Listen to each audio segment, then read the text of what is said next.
Pemirsa, lanang asal Medan jadi korban pengeroyokan sampai terkapar bus bandara di Jalan KH Ashari, tepatnya di Jabolorong Kapitan pada Minggu lalu, sehingga dirawat di rumah sakit. Dari keterangan polisi, pelaku berjumlah 2 wong yang belum ketahuan identitas sama motifnya.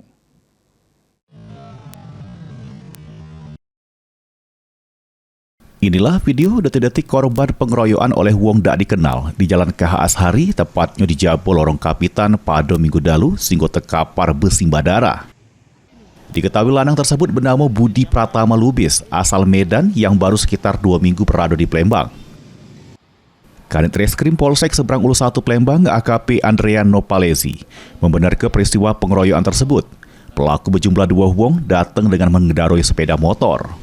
Dari informasi yang didapat, sesudah mendatangi tempat kejadian perkara, sikok pelaku notus kepala korban make botol kaca, sikok pelaku lainnya gocok korban, sedangkan untuk motifnya belum bisa dipastikan.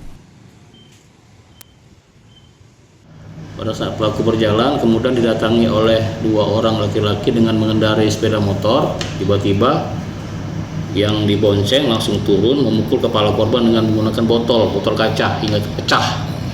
Kemudian yang membonceng langsung ikut meninju korban. Nah, setelah korban tergeletak, kemudian pelaku melarikan diri. Upaya kita bawa korban ke rumah sakit untuk perawatan intensif. Untuk motif belum bisa kita pastikan karena korban masih dirawat. Nah, sekarang ini korban belum membuat laporan karena masih dalam perawatan intensif.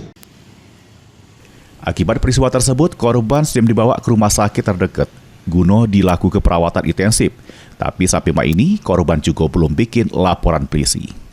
Heru Wahyudi, PAL TV.